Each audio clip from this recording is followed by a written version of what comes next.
통신주 올 때마다 꼭 이제 LG의 U 플러스 얘기를 중심으로 하셨는데 아까 외국인들이 통신주를 제일 많이 샀다는 얘기를 4월에 월간 깜짝 놀랐어요 저는. 네. 그죠? 네네. 통신주를 제일 많이 샀다고? 와. 그러면 네 통신주 역시 뭐 LG U 플러스 올라왔죠 지금. 네, 통신주 얘기 다시 해주세요. 네. 네. 그 LG U 플러스 같은 경우는 그 오늘 이제 CJ LG 헬로 TV죠. 헬로비전 TV. 네, 네. LG 헬로비전 TV 쪽에 엘사 그 그림이 올라와가지고 TV에 그래서 LG U 플러스의 계약이 이제 거의 된 거 아니냐. 뭐 그런 식의 뭐 추정을 하는 그게 있었습니다. 그게 이제 오늘 오후단에 있었는데요. 이제 LG 같은 경우는 이제 디즈니 플러스 저기 겨울왕국의 그렇죠. 엘사가 나왔는데 그러니까 그게 이제 L 회사 엘사라고 추정하는 건가? 아, 그건 아니고요. 네, 그러니까 그 어쨌든 그 헬로비전 TV에 이제 엘사 관련된 이 화면이 나온 거죠. 네. 그러니까 이렇게 아이템을 고르는데 네. 거기에 이제 엘사 화면이 올라와 있는데 결국 이제 지금 SK텔레콤 관련된 쪽에서는 지금 디즈니 관련된 컨텐츠가 다 빠졌거든요. 웨이브 같은 경우는 다 빠졌습니다. 전체적으로 지금 다 그 컨텐츠가 다 내려왔는데 지금 헬로비전 쪽에 아마 그 엘사 관련된 그 화면이 올라와 있다는 거는 디즈니 플러스와의 계약 가능성이 상당히 높게 우리가 추정할 수 있는 하나의 근거가 아닐까라고 아주 조심스럽게 저희가 좀 추정을 해보는데요. 어쨌든 지금 5월 5일 어린이날 전후로 해가지고 디즈니 플러스가 아마 오픈될 가능성이 있다라는 뉴스가 또 나와 있는 상태이기 때문에 상당히 좀 주목을 하는 국면입니다. 결국 이제 뭐 지금 KT도 마찬가지고 LG U 플러스도 마찬가지고 지금 디즈니 플러스를 잡기 위해서 상당히 좀 노력을 하는 부분인데요. 지금 통신주 전반적으로 보면은 아마 탑픽으로는 KT와 LGU 플러스가 탑픽이고 SK텔레콤이 상대적으로 조금 떨어진다 보고는 있지만 전반적으로 지금 통신 3사가 다 좋을 것 같습니다. 단기적으로는 그렇습니다. 왜냐하면 1분기 어닝 시즌이 통신 3사가 모두 통신 섹터 관련된 부분에서 상당히 다 좋기 때문에 그러하고요. 전체적으로 2분기부터 통신사 알프 상승이 본격화될 것인데 그 알프라는 것은 이제 인당 통신비 지출을 말하는데요. 역사적으로 통신주가 알프가 올라올 때 통신주가 올라오지 않은 바가 글로벌리 없습니다. 한 번도 그런 적이 없습니다. 그렇기 때문에 아마 지금 지난 4분기에 최초로 지금 알프가 올라온 게 LGU 플러스가 최초였거든요. LGU 플러스 같은 경우는 지금 5년 만에 알프가 지난 4분기에 올라왔습니다. 작년 4분기 기준으로서는 LGU 플러스만 올라왔고 SK텔레콤과 KT는 그러하지 못했죠. 근데 올해부터는 아마 알프가 SK텔레콤, LGU 플러스, KT 공이 다 올라옵니다. LGU 플러스 말씀드렸듯이 지난 4분기부터 미리 올라오기 시작했고요.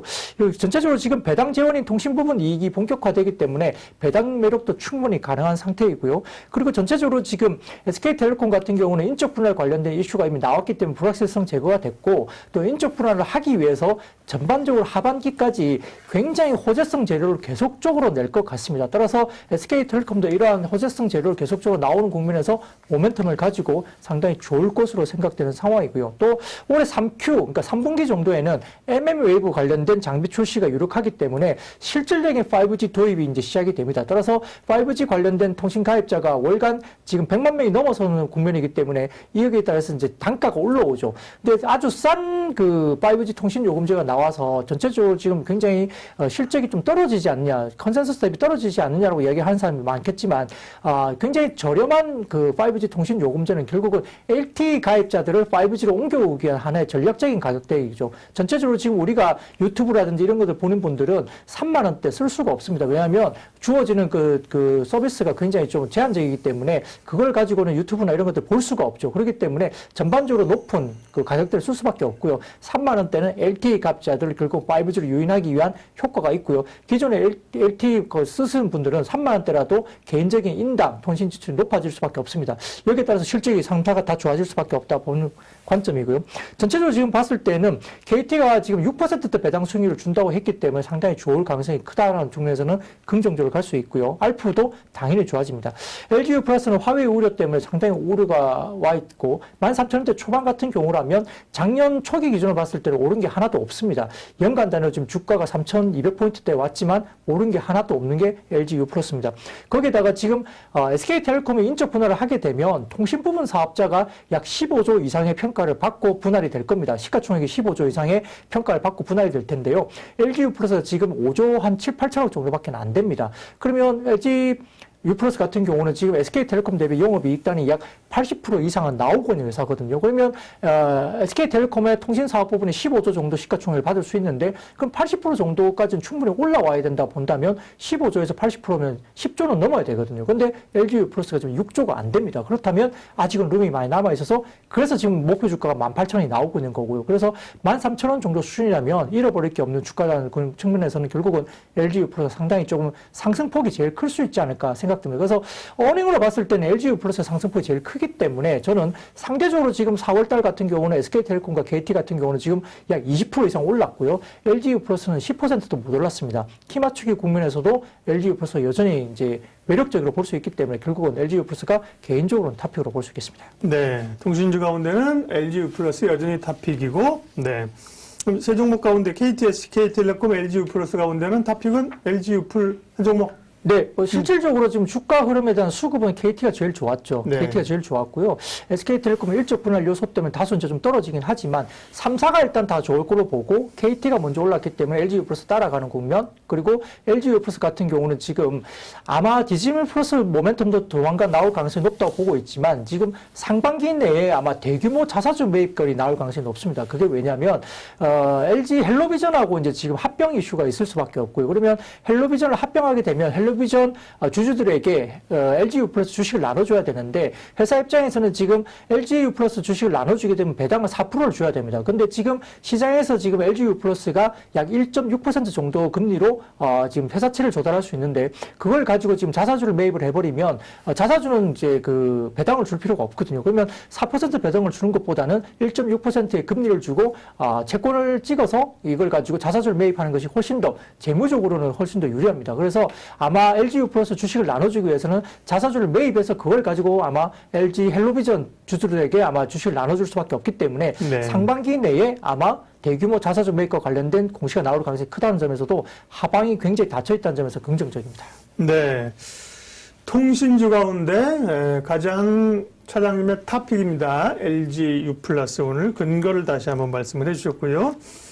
네, 주식 라이브쇼 오늘 목요일 순서 IBK 투자증권 박근영 차장님 네, 함께하고 있습니다. 네, 박 차장님 팬들은 좋으신 분들은 네, 좋아요 한 번씩 또 눌러주시고 그 밖에 또 이제 뭐 개별 종목단에서 관심주가 한 두 개 있네요. 네, 예. 뭐 오늘 조금 이제 뭐 비슷한 이야기만 계속 드리면 좀 재미가 없으니까 네. 그 첫 번째 종목은 백산입니다. 백산 같은 경우는 우리가 매출의 70% 정도가 이제 신발이죠. 합성피어. 그러니까 뭐 나이키나 아디다스 이런 것들인데 일부 조금 뭐 상당히 좀 힘들었던 부분이 있었습니다. 뭐 작년 같은 경우도 마찬가지지만 최근에 코로나19 관련된 소비가 굉장히 확산되면서 이제 다소 다시 올라오는 국면이 보이고 있고요. 전체적으로 스포츠 신발 부분 합성피어의 매출단이 상당히 크게 올라오고 있습니다. 이 회사가 그 백산 같은 경우는 원래 한 그 영업이익단이 한 400억 정도 하던 회사였는데요. 최근에 조금 무너진 이유는 뭐냐면은 자회사 최신물산이라는 회사입니다. 이 최신물산이 이제 인수가 되면서 이 회사는 요즘 최신 맥주가 유행인데 최신 맥주 뭔지 모르시죠? 예, 잘 모릅니다. 네, SK가 아니지 지금 신세계 SSG 야구단 있잖아요. 네, 옛날 SK 네, 와이번스 네. 거기 이제 뭐 최정부터 해가지고 최신 맥주 추신수랑 해갖고 4명이 아주 불방망이를 휘두른다고 해서 저희가 네. 그 4명의 죽이는 라인업이 최신 맥주예요. 예. 뭐 얘기하다 이게 최신 맥주였지 근데 말씀하시죠. 예, 네. 그래서 저는 뭐 최신 맥주 말씀하시길래 저는 한맥 맥주를 최근에 새로 나온 게 한맥이라서 그걸 말씀하실 줄 알았는데 그건 아니군요. 그래서 아무튼 지금 이제 백산이라는 그 중소형주가 일단 실적단에서 굉장히 어닝이 좋아진다는 국면인데 원래 영업이익단이 약 400억 정도 하던 이제 회사인데요. 다소 좀 무너졌던 게 이제 인수했던 최신물산이 이제 최신물산 하다 예, 맞아요. 예, 네네. 최신물산이 네. 이제 영업이익단이 부러지면서 네. 이익단을 깎아먹으면서 이제 회사가 좀 부러졌죠. 그리고 이제 코로나로 접어드니까 이제 소비가 좀 위축되면서 이제 당연히 스포츠 신발 부분들 대해서 당연히 이제 그랬죠. 그런 부분들 때문에 상당히 좀 힘들었는데요. 약간 비하인드 스토리긴 하지만 이 백산이라는 회사가 최신물산을 인수했던 이유가 있습니다. 뭐였을까요? 최신물산을 인수했던 이유는 그 유니클로를 예. 갖고 오기 위해서, 그러니까 유니클로 물량을 갖고 오기 위해서 최신 물산을 사실 인수를 했던 비하인드 스토리가 있습니다. 근데 이제 유니클로가 지금 문제가 됐던 게 이제 뭐 여러 가지 불매 운동도 있었고 공개시장에서 네. 상당히 좀 이슈가 있으면서 이 최신 물산을 인수를 해놨는데 유니클로를 못 갖고 왔죠. 왜냐하면 이제 유니클로가 이제 글로벌리 이제 매출을 주는 회사가 있는데 이런 회사들 중에 이제 최신 물산을 인수하게 되면 백산 쪽으로 아마 조금 주기로 다소 좀 이야기가 있었던 모양입니다. 근데 그걸 하지 못하게 되면서 당초 좀 어려워지는 국면에 상당히 생겼죠. 그래서 최신물산이 이익단을 까먹으면서 상당히 좀 어렵게 되면서 이제 백산 주가도 상당히 어려웠던 그런 상태였죠. 그런 부분에서 이제 지금 최근에 본업, 그러니까 이제 기존에 백산이 가지고 있는 스포츠 신발 부분의 합성 피혁 부분이 상당히 올라오고 있는 부분이 보이고 있는 상황이고요. 최신물산 관련된 부분들은 구조조정을 굉장히 오랫동안 했습니다. 몇 년간 하면서 이게 턴어라운드 되고 흑자 전환되기 시작하는 국면이 접어들었다고 볼 수 있는 상황이고요. 또 이제 그 백산이 다소 이제 좀 재밌는 게 뭐냐면 자동차 내장재를 합니다. 네. 이 합성 피혁을 가지고. 그래서 이제 우리가 알고 있는 현대차 그룹의 그 아주 이제 고가 라인들, 이런 부분에서 내장재를 하고 있는 국면이고요. 또, 중국의 전기차라든지, 그 다음에 해외 쪽에, 폭스바겐이나 그 다른 쪽의 전기차 관련된 내장재도 고급 내장재 쪽에 백산이 들어가거든요. 그래서 지금 2000년도 중반 정도까지는 지금 이 백산 관련된 부분에서 2016년도에 그 현대 기아차형 납품 내장재가 7개 모델 정도밖에 안 됐습니다. 2016년도에. 근데 작년 같은 경우는 모델이 20개까지 늘었습니다. 그러니까 자동차 모델 관련된 내장재 들어가는 게 7개에서 20개로 늘었기 때문에 상당히 좋고요. 또 말씀드렸던 전기차, 새로운 모델의 전기차 쪽에서도 글로벌 전기차 회사에도 납품 가능성이 지금 이야기가 되고 있는 상황이기 때문에 이 부분도 열려 있습니다. 따라서 말씀드렸던 스포츠 신발 관련된 합성 피혁이 상당히 늘어나고 있다는 점이 본업에서 이제 충분히 올라오고 있는 부분이고, 말씀드렸던 이익단을 굉장히 많이 까먹었던 최신물산이 본격적으로 턴어라운드 흑자 전환한다는 부분, 그리고 말씀드렸던 그 자동차 합성 피혁을 하면서 2016년도 7개 정도 모델에 있던 것이 2020년도에 20개까지 늘면서 자동차향 내장재 관련된 부분도 늘고 있고, 전기차향, 글로벌 전기차향도 지금 는다는 점에서 영업이익단 400억대 이상의 지금 이제 회복이 가능한 국면이죠. 여기에 따라서 지금 올라오는 부분이고요. 최근에 주가가 이제 9,000원에서 10,000원 정도 언저리에서 놀고 있는데, 지금 주가 수준도 지금 평균 PER이 지금 6배 정도 수준밖에 안 됩니다. 이 부분에서는 너무 싸다고 보고 있는 국면이기 때문에 10배 정도까지 충분히 가능하다 보고 있고, 지금 그래서 일부 시장에서 이제 타겟 프라이스가 16,000원 정도까지 제시되고 있는 부분도 한 10배 정도 수준까지 보고 아마 타겟 프라이스가 되고 있는데요. 백산 지켜볼 만 하겠습니다. 네, 백산이라는 기업, 백산이 열리라는 기업이라고. 그러니까 섹터가 많이 있네요. 예, 백산 눈여겨보겠고요. 네. 그 다음에 종목도 있으신가요? 네, 한 종목만 더 네네. 말씀드리겠습니다. 뭐 아까 야구 말씀하셔가지고요. 프로야구 이제 하고 있죠. 이렇게 막했죠. 네. 예, 프로야구 이제 관중석들이 이제 가가지고 이제 띄엄띄엄 앉아는 계시지만 네. 이제 프로야구를 많이 이제 보러 가십니다.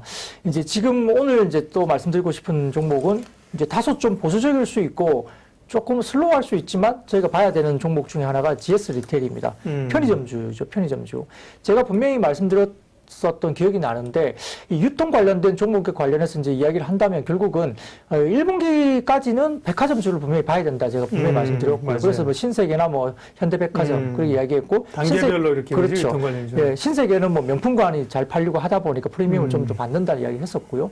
두 번째로 이제 2, 3분기 때는 뭘 봐야 되냐 했을 때 제가 편의점주라고 분명히 말씀을 드렸었고요. 3분기에는 호텔신라 같은 면세점을 봐야 된다. 맞아요. 4분기부터는 이야기를 했는데 호텔신라는 좀 먼저 움직였습니다. 그 이유는 다소 이제 제가 GS 리테일 이야기 들으면서 막판에 조금 다시 좀 이야기를 할 텐데요. 그 1분기 실적 발표가 이제 어닝이 이제 컨센서스 대비 별로 안 좋게 나왔죠. 컨센 대비 약 그 58% 정도 감액을 했습니다. 전체적으로 지금 1분기 영업이익이 375억 정도 나왔기 때문에 상당히 조금은 이제 안 좋게 나왔지만 사실 1분기 실적 발표가 그렇게 중요한 회사가 아니었습니다. 전체적으로 지금 편의점 매출이 3% 정도 증가했는데 동일점 성장률이 마이너스 1%였기 때문에 다소 아쉬웠고요. 근데 왜 이제 그 지금 편의점 매출이 3% 증가했느냐 이야기를 묻는다면 그 점포 수가 상당히 많이 늘었습니다. 왜냐하면 그 편의점이 몇 개가 있는데 편의점이 이제 잘 되는 편의점 그가 있고 좀 안 되는 편의점 그 브랜드가 있거든요. 그러다 보니까 같은 편의점을 하는 편의점주들이 이제 바꿉니다. 그래서 예를 들어서 뭐 패밀리마트를 하던 사람들이 예를 들면 뭐 GS 리테일로 간다든가 이런 식으로 바꾸거든요. 그래서 최근에 가장 인기가 좋았던 것이 GS 리테일 쪽입니다. 그래서 기존에 다른 편의점주들이 다른 편의점 브랜드를 했던 편의점주들이 GS 리테일 쪽으로 많이 넘어왔던 겁니다. 그래서 전체적으로 지금 이런 부분에서 점포수 증가 효과가 약 3% 정도 있었던 것입니다. 그래서 매출단은 올라왔고, 근데 이제 기존의 동일점 성장률은 마이너스 1%기 때문에 다소 좀 아쉬운 부분이 분명히 있었고요. 그리고 이런 부분들이 이야기 나옵니다. 근데 문제는 가장 중요한 핵심은 뭐냐면 월간 단위로 봤을 때 3월부터 이게 돌아서기 시작했고요. 3월부터 지금 동일점 성장률이 플러스 1.5%로 돌아섰다는 점입니다. 상당히 이건 굉장히 시사한 바가 굉장히 큽니다. 더군다나 지금 4월부터 지금 그 프로야구를 시작하고 있잖아요. 그리고 여러 가지 축구도 마찬가지고 지금 그런 부분에서 가장 장사가 잘 되는 곳이 그런 부분이거든요. 그리고 공원도 마찬가지고요. 그리고 우리가 알고 있는 학교 주변에 편의점들이 또 아이들이 많이 사 먹기 때문에 그렇습니다. 그래서 이런 핵심 지역의 편의점 관련된 매출 단위 동일점 성장률이 3월부터 본격적으로 1.5% 이상 올라오고 있다 시작했고요. 그 다음에 4월도 지금 2% 이상 동일점 성장률이 올라올 것으로 예상되고 있는 상황이기 때문에 점포 전체적으로 봤을 때는 지금 3월부터 본격적으로 동일점 성장이 턴어라운드 하고 있다는 점이고요. 말씀드렸듯이 점포수 증가 효과가 3%까지 있다는 점이기 때문에 아마 2분기부터는 탑라인, 그러니까 편의점 매출 탑라인 쪽에서 아마 4에서 5% 이상 올라온 점에서는 본격적인 턴어라운드가 2분기 부터 시작된다는 점이에요. 그래서 제가 이 효과는 분명히 3분기까지 굉장히 핵심적으로 임팩트 있게 나올 거라 보고 있는 상황이기 때문에 그러하고요. 또 디지털 사업 부분이 있습니다. 이게 이제 GS 프레쉬라는 거거든요. 디지털 사업 온라인에서 사가지고 이제 계산하는 건데 이 부분도 지금 매출이 40%나 증가하고 있습니다. 그래서 온라인 쪽의 디지털 사업 부분도 상당히 좀 올라온 부분에서는 결국은 상당히 좀 고무적인 이슈입니다. 따라서 지금 투자 포인트를 말씀드린다면 결국은 편의점의 증익에 대한 핵심의 의의가 있고요. 그 다음에 말씀드렸던 그 작년 2분기 같은 경우는 가맹주에다가 이제 여러 가지 부분에서 지원금이 있었습니다. 워낙 코로나 때문에 힘들었기 때문에 작년 2분기에 가맹주 지원금이 약 130억에서 140억 정도가 있었기 때문에 올해는 그게 없습니다. 그렇게 되면 YOY 실적이 아마 올해 2분기가 상당히 좋아질 가능성이 높다고 점쳐지는 국면이고요. 3분기까지 증익 그림이 나옵니다. 따라서 여러 가지 부분에서 상당히 좀 모멘텀이 있고요. 그다음에 GS 홈쇼핑과의 합병 모멘텀이 있습니다. 여기에 따라서 아마 디지털 전략이 강화될 가능성이 높다고 보는 상황이고요. 또한 GS 홈쇼핑하고 합병이 되면 물류 통합이 됩니다. 그렇게 되면 굉장히 시너지 효과가 발생하죠. 비용 절감이 되죠. 그래서 이익단이 이제 상향 조정 가능성이 있기 때문에 결국은 최근에 주가가 좀 갔다가 조정받은 국면이거든요. 여기에 따라서 GS 리테일은 다소 좀 어떻게 보면 재미없고 좀 슬로우 할 수 있다고 보여서 뭐 그렇게 좀 이렇게 좋아하지 않는 고객들이 있을 수 있겠지만 투자 관점에서는 GS 리테일 상당히 좀 편안하게 좀 살 수 있는 국면이다. 이렇게 바라볼 수 있겠습니다. 네. 편의점 관련주 가운데는 뭐 CU보다는 그 BGF 리테일이죠. 그죠? 네. BGF보다는 GS 리테일이 조금 더 이슈몰이를 해가는 그런 흐름들이군요. 네.